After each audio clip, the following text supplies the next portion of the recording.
So we just finished talking about how easy it is to export data from Chatfuel to a third-party app like MailChimp, but now we're going to talk about the exact opposite. In other words, how do we trigger an event in Chatfuel when a user who's subscribed interacts with a third-party tool?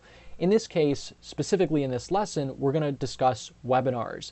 Here at Chatfuel, we use a webinar platform called Crowdcast, and our goal is going to be whenever a new user registers for our webinar, we want to find in Chatfuel to see if they exist based on their email address, and if they do, we're going to update their attribute saying, hey, this person is in the bot and they registered for the webinar, and on top of that, we're going to send them a confirmation message saying, hey, thanks for registering. So how do we set this up? We're already here in Zapier. For the first step, we're going to choose our webinar platform, Crowdcast in this case. It'll obviously differ based on what you use. So we'll choose Crowdcast. We're going to choose and select new event registration as our trigger. So whenever somebody signs up for a webinar, we're going to select our account. I've previously signed in here. And then we'll just use some test data here supplied by Crowdcast for the time being. Next, we're going to add Chatfuel as the step. Notice now when we're importing data, we're using Chatfuel as the second step instead of the first like we were when exporting data.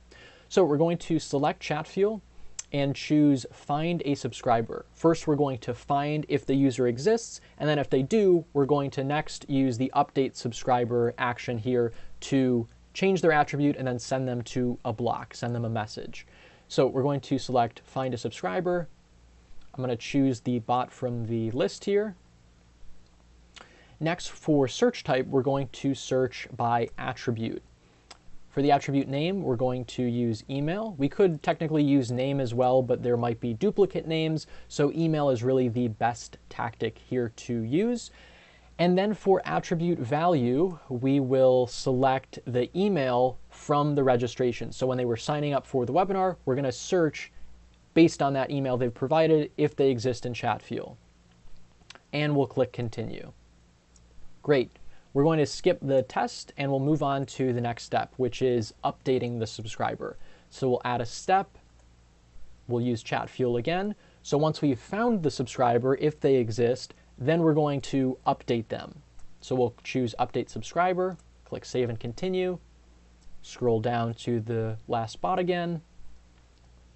Okay, so we're going to search for the subscriber based on their messenger ID, which we'll use from the previous step. It's a null value for the time being because we haven't actually performed a test yet. We'll have to activate the Zap first.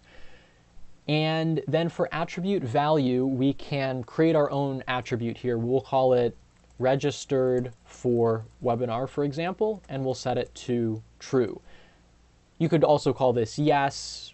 Anything will do. It's completely arbitrary, just whatever makes sense to you. But this is the attribute name and then the value of it. So in this case, if they have signed up for the webinar and we find that they exist also in Chatfuel, we'll say, hey, this is the segment of our users who have registered.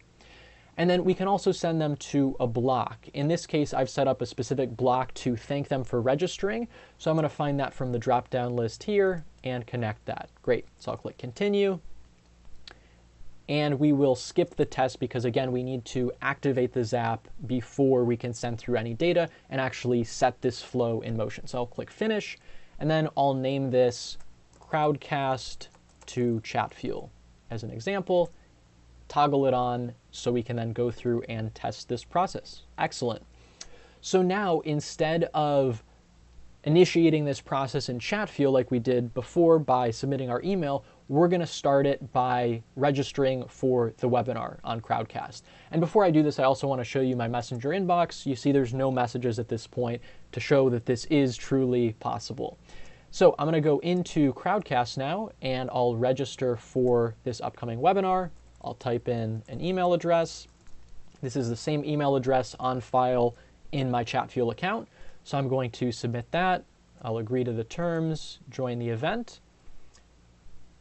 Great. I'll type in a name.